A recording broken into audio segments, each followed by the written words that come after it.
Rob Mario. As you can tell, Rob is off until Monday, so you have to deal with me until then.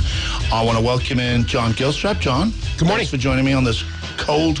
I love this time of year. This is my weather. I sweat through summer and hate it. I can't do it. We're now joined by Senator Amy Grady, the chair of the Education Committee on the Senate side. Amy, I presume you're still going to resume that chairmanship? Yes, Mike, I am. Are you recovering from your surgery? I know you had some knee replacement?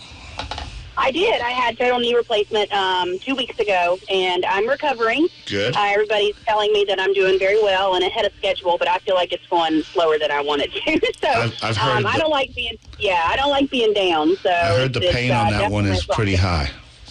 Yeah, it is. But I've had 4 knee surgeries prior to this, so I expected that. Oh my! I just I don't like to be. I like to go, and it's hard to keep me down. So it's been a challenge for me in that aspect. Maybe God is telling you that go. Maybe they'll slow down a little bit on that. Slow. You know, I've had several friends who've told me that. I had it a week before Christmas, and so that's what they said. They said maybe this is God's way of saying, hey, slow down and enjoy the holidays, and they're actually putting you off your feet so you can do so. So, yeah, I mean, it's been okay, being at home, and the kids have been at home for Christmas break, so we've had a lot of good times together where we've all had to slow down because my husband, bless his heart, is the only chauffeur of the family right now. So it definitely has been slower. So, Senator, last session, you introduced a discipline bill that I think would have passed if we just didn't run out of time on the last night of session. We worked very hard in the House on that bill. I thought it was very comprehensive. Obviously, I presume you're going to be reintroducing a similar version. How is that bill changed? What is that bill doing? You're a teacher, so you're in the classrooms. Can you kind of give us an overview on that discipline bill, please? Yeah, Mike. Well, originally that's one of those bills that I really, really pushed last year. It was my priority bill. I was really disappointed that it didn't pass the last night of session because it was something that I felt like everybody really saw was really needed, And when we spoke with the teachers across the state, the Department of Education did, the teachers' unions did as well. That was the number one issue that teachers said they wanted us to help them with, was the issue of discipline. And so, to know that it didn't make it across the finish line, I was really disappointed. But I will tell you, the Lord works in mysterious ways, because over the course of this last year, more people have come out to say, hey, I know that bill wasn't perfect, and I said that all along, but more people have come out and said, hey, we saw what you're trying to do with that bill. How can we help? And so I think it's become more people are paying attention to it now. And I'm going to reintroduce the same bill, but we'll probably make some changes to it. I'm listening to some mental health professionals. We're working with some people in the department, of course, and trying to see if we can come up with a solution that truly helps. Because that's our goal. Our ultimate goal is to help the kids in public schools, but also the students who are exhibiting these behaviors. We also don't want to toss them to the side and just forget about them, right? We want them to get the help that they need as well. And that's the challenge. So I'm very hopeful that we can get it passed this year. We have next week in our Joint Education Committee, as you know, we have a group coming to present an idea for a model school that they already run in Arizona and in Illinois called Mensa schools. And these schools are similar. They're similar to charter schools, but they are for behavior problems. And so their goal is to bring these kids in and rehabilitate them, for lack of better words, back into the public school system so that they give them the tools they need to be back into the classroom where they can be successful. So we're going to listen to a presentation from them and hope that we can, kind of start something similar here in West Virginia. Senator, this is John Gilstrap. Could you review the elements of the bill, what they were or what they will be? Yeah, sure. So this was kindergarten through 6th grade, when 6th grade is an elementary setting. If a teacher feels that they are threatened, or a student is being threatening or violent, and that teacher feels unsafe in their classroom, or the students in the classroom are unsafe, so pretty much if it creates an unsafe learning environment, the student has to be removed from the classroom immediately. And so what happens with that student is based on the county, but the students are removed from the classroom immediately. Parents have to pick that child up at the end of the day. They will not be allowed to ride the bus. If a student is violent, they shouldn't be on the bus anyway, right? And then the county would have to provide a risk assessment. And so that student would be out of school for 1 to 3 days while that is happening. A lot of counties say that takes a lot longer, but it really shouldn't. So if this says it has to be done within 1 to 3 days, I feel like they could get it done in 1 to 3 days if they really pushed it. And then, an alternative learning environment has to be decided for that child. So, that was where the big hiccup was in the bill, is there were a lot of questions around what if the county doesn't have an alternative learning environment? What if they don't have a behavior intervention program? What will we do there? Because there was no funding attached to the bill, and that was the issue. 21 counties have a behavioral intervention program right now. There are a few more now. I think there may be 25 that have them. So, and the ability to work cross-county also works. So, it kind of leaves it up to the counties on how they would do things. So it leaves it in local control. But it gives the teacher the power of saying, hey, I feel unsafe. My other students are unsafe. And it's not fair in our classrooms for us to have 20 kids, right, and one behaving in a violent way, for us to focus all our energy on that one student. We need to make sure we're protecting the other 19. So that's what the bill does. It just provides some things for the teacher to be able to do, because right now teachers feel like they send a kid out for being violent and they're right back in. The administration doesn't know what to do with them, or the principals are holding them in their office. I understand that there's a lot of things that we need to work on with the bill, and every situation isn't cookie cutter, right? But we have to listen to our teachers, and we have to go back to thinking, what are our schools for? We have gotten away from what we're supposed to be educating. And when we can't educate because of behaviors, then that's an issue. And so our schools are for educating our students, and we aren't. There are a lot of these kids that we can't do anything for because we don't have the resources. There are not resources in public schools for a lot of the mental health needs that these children need. And so we've got to have resources for them outside of the school. So, Senator, last interim session, we heard from four teachers and I guess 2 teachers and 2 principals talking about behavioral issues within their counties. It was really painful to hear.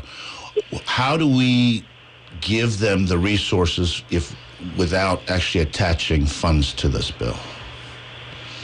Yeah, that's the trick, Mike. Right. We really have to look outside of the school. We have to really look and think, how can we use our community resources to help? Because this is it's a community problem. It's not a school problem. These are children who are part of the community. As they grow up to be adults, they're going to be citizens in that community. So we have to enlist everybody in every way that we can to see how we can help. The only problem that I see is West Virginia has very limited resources when it comes to mental health providers and mental health resources, especially for children. I know of some families that have reached out to me who have utilized every resource they possibly can, and that the child still doesn't have the help they need. And so that's something that's a big issue. It is not, like I said, it's not just a school issue. That's just a statewide issue in general. And I don't know if that's just West Virginia, or if I'm assuming other states are having the same problems because of the mental health crisis we're in. But, that's an issue we need to look at all around. How tied are the hands of an individual principal? If I'm the principal of an elementary school, of Jones Elementary School, and I decide that, this kid's acting up, I'm sending him home. It's the parent's problem now. I'm going to as the principal, I'm going to prioritize the kids who want to learn, and then remove the kids who don't want to learn and let the parents figure it out. I mean, they created these monsters, so they get to deal with the monsters. Well, and a lot of times, a lot of times that's true, but I think a lot of times, a lot of these kids come, and we have parents who are trying to help them, and they don't know how. A lot of these students that are acting out come from families that you wouldn't imagine. I know of some students who their other siblings aren't the same way, and so you kind of wonder what happened. But the principals have that authority to remove a child from the classroom and remove them from their school, but they also have to answer to the superintendent and the State Board of Education or the Department of Education, who in elementary school, they really, really try not to suspend kids. So, there's been this push in the last few years of if they're not in school, they can't learn. And I completely understand that. And so the suspension of elementary age kids has really gone down in recent years because of that. But my argument there is, sometimes when they are in school, other kids can't learn. And so we really have to look at, we have all these options available now where we have virtual learning. We have that. We have the options for homeschooling or doing the home education where the teacher comes to the school, or they can meet the child after school hours, or they can come to the home to teach them. There are some options that we do have that, even if it's a temporary fix for a while we try to get that student help, it also helps the students in the other classroom. And I think, we're talking about this and we're still focusing on that one child, right? But I think we really have got to focus on the rest of the students. We're always talking about how our test scores in West Virginia don't rank up there with other states, and we can't understand why. Well, I'd like to look and see what other states do about discipline issues as opposed to what we do, because you can't expect a kid to learn in the classroom if all these things are going on around them, and it makes our jobs 10 times harder when we're trying to teach these kids and get them proficient when you have to deal with things like this. And we're not trained to do that. Teachers aren't trained to deal with these kinds of behaviors. So it's something outside of our purview. And, schools have social workers, they have counselors, but they're also not trained a lot in a lot of the mental health things that these kids are showing. So it seems like it's an easy fix by just, saying we're going to remove these kids from the classroom, and I understand that, but it's not. I mean, outside of that, we've got to figure out what we're going to do when they are removed. So you mentioned that there's about 25 alternative settings across the state. Are those elementary level, or is that total? Well, so some of the counties have specified elementary level ones, and some of them have where it is elementary through high school. And so every county does it kind of differently. Most of our alternative settings for secondary schools for high school level, most of the counties have those already just for high schools or middle school age. But for elementary, they don't have. There's 21 that we talked about was specifically elementary, but I think it did include like middle school age as well. And then I just said bump that up to 25. That was my approximate, because I know a few more were added from last year to now. And then when you talk about, you said we're going to have a presentation coming up from Arizona. Are these regional type alternative schools, or would you like to see one in every county? I think that would be something that would be great, Mike, for every county, but I do also understand that's probably not something that we're going to see. Right. So if we could start out with it being regional, great. I'm just interested in how they do their model, because so far what they're showing is they're very successful. These schools have teachers. They also have psychologists. They have behavioral interventionists in these schools. They have counselors. They have autism specialists. They have a little bit of everything that they need to help these kids through whatever they're dealing with. And then to have them come back into the public school system with the resources they need. And a lot of our counties do something similar on their own, but it takes a lot of money. And so, if we're not willing to fund it, which, I'd be willing to fund it, but I also know that the funding issue is something we've got to really watch for the next few years. So I'm trying to explore all the possible ways we can to get schools or to get people in to help the kids that we need to, So if we're not going to be able to fund it by much, I'm trying to figure out all the resources we can tap into to try to make sure that this can work and be as successful as possible. And we know with bills that we pass, hindsight's always 20/20. There's always something that we look at that we need to change, right? But if we don't start somewhere, then we're not. We got to give it a shot. We've got to try something just to see if it helps the situation, because it's not going to get any better if we don't. If I might suggest, just in my news feed this morning, there's an article that comes from MarylandMatters.com that Frederick County, Maryland, has implemented a new program that essentially requires retraining teachers into what they call the science of learning. And whatever it is they're doing, the Maryland Comprehensive Assessment Program test, which I presume is their standardized test, in English language arts rose from 49% proficiency in 2018 to 60% proficiency in 2023 through the implementation of this program in Frederick County. So just if there's a place you want to start your research, I don't know if this is accurate or not. I'm just taking it as the news feed, but it certainly is. It's a different approach to.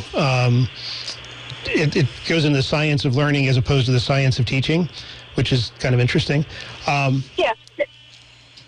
Go ahead. Frederick County does a lot of really interesting things, actually, John. They have a program they do at a high school there where they bring in, and this would be a whole new segment we could talk about, but they bring in community leaders and business owners from the county to have on-site learning or almost like internships. And there's one high school there that has turned their attendance rate around just with this program. Their attendance rate was in the 30%, and it's up to 90-some% because of the program. It's really amazing. When you start thinking outside the box, and you want to be innovative, I think that really is, it takes a lot, but it really makes a difference. We can't keep doing things the same old way and expect different results. And so I think looking at anything of people that are doing things differently, I think is great. So thanks for sharing that. Within the structure of West Virginia education, one of the things I find frustrating, we've done, 100 interviews on this over the last couple of years, is nobody seems to have direct responsibility for the change. That I hear from the school board that they don't really have the authority to do it. That comes from the state school, the local school boards. The big changes have to come from the state level, and that it's like the potato keeps getting passed, and nobody that I have talked to says, no, that's me, that's on me. This is my job to change this thing. In your perspective, Senator, whose job is it to get the change moving? It's a collective job. I mean, we have our Department of Education is responsible for making sure that counties carry out policies and things that they see that will help our education system. And then it's the county's decision or the county's responsibility to make sure that they're carrying those things out and they're doing so correctly. So I think it's, like you said, people like to do that, right? They like to pass the potato. But I think everybody has a little skin in the game, and we need to acknowledge that and make sure that we know that, you have to do your part. And I like local control. I like counties being able to decide, what is best for their county, because we know Boone County is completely different than Berkeley County, right? So, you have to decide based on what's best for your students, the type of students, the families, and the funds that you have. But we also have to understand that if something hasn't been working for years, why are you going to continue to do the same old thing? We have to start thinking differently. A couple of years ago, we had that amendment on the ballot to put the State Board of Education under a legislative authority where we could, the legislature could take a look at things and have a say in the rules and things that the State Board does. But the citizens of West Virginia voted that down. And so that was one way that we could have had more accountability, because if the legislature doesn't do what you want them to do when it comes to things like that, then you vote for somebody else. And that was the whole purpose of that amendment. I was disappointed that didn't pass, because I think we do need more accountability, and I think the citizens need to understand that you can hold people accountable, and this is how you do it, by going to the voting box. And so, I don't know. I just think that if everybody would have the mindset of, I can do my part, we could make a big difference. But unfortunately, we don't have that mindset, even within the classroom. We have teachers who are burnt out, who've been there for years, who, unfortunately, I want to say it, are just going through the motions. And we have teachers who are really giving it their all every single day. And, if we could have everybody put a little skin in the game and understand that what they're doing matters, then it'd make a big difference. So how do you sell that, If I could be so bold, that was Amendment 4, I believe, and that was my first voting cycle as a West Virginian. And I will tell you, and there's nobody more dedicated to education than I am, I voted that down because it was an impenetrable word salad that I had no idea what it was about. And in that level of confusion, it's easier just to say no. And I think that's true across the board with those 4 amendments they tried to get through. You don't need, 8,000 words to define a change. Just thrown out there. If you want to try it again, simplify it. Absolutely. We had that discussion afterwards. We said, that number one, 4 amendments on the ballot is a lot. Number 2, the way it's written by a lawyer, of course, was a lot of legal jargon that nobody understood. And so I read something a few years back that said, if you want the majority of the public to understand what you're trying to say is you need to put it in about third grade language. And so just be really brief and use words that are on about a third grade level so that everybody gets what you're saying. And, and that doesn't mean people aren't educated. That just means it's getting straight and to the point, right? So I agree with you 100% on that. I think that it was a lot of language. It was hard to understand. And when people don't understand something, they vote on the side of safety. I'm going to vote no because I don't know exactly what this does.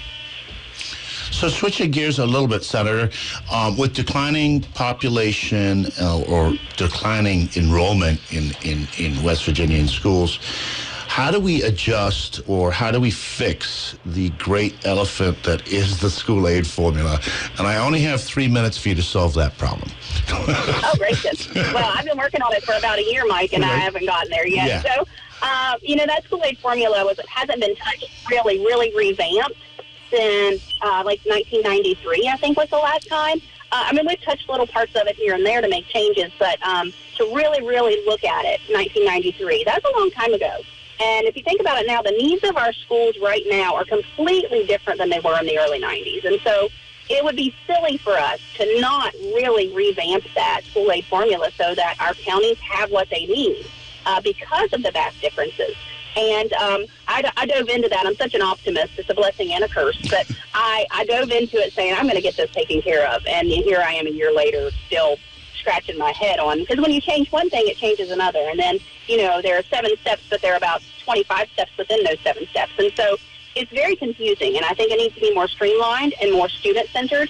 A lot of states are revamping theirs. So I've been working with a national organization that's been helping other states as well to try to see what we can do to at least take some small bites of the apple and get started. It might be a couple of years process, but to get started in the right direction. So, it's difficult, but I don't think because it's difficult, we shouldn't just give up on it, Yeah, I think I agree with you 100%. I thought I could have just tackled this and come up with a plan and put it together, but I'm 9 months later looking at this going, okay, we really need to just start looking tiny steps, tiny bites, like you said. Yes. John?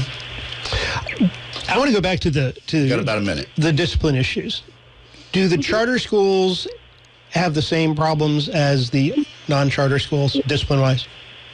If they do, they're not reporting it the same way. And I would assume that really they don't because they have more of a little bit of authority of deciding, who they have and who they don't in their school systems, in their schools. And so, that's part of the problem as well. We have public schools who have students that don't have the option because their parents are just bringing them to public schools because of maybe they have a transportation issue or maybe, it's the easiest thing for them. And so I don't believe that they do, John, but I don't want to quote that for sure. They may have some of these issues. They might, but they have a little more leeway in what they can do with those students and also if they can accept them or not, right? So it's difficult to say one way or the other. But doesn't the larger answer lie in the smaller answer there? That if we can give that kind of power to every school, then discipline problem at the school goes away. You still end up with the problem with the kids that have the discipline problems, but we're not bringing down the others. Unfortunately, the Constitution says we have to. The primary concern is bringing down the other students. We want our focus to be on them to make sure they get what they need while they're in school. Well, Senator Grady, I really appreciate your time today. Thank you so much. Look forward to seeing you this weekend in interims and in session. You are listening to TV 10 and WRNR.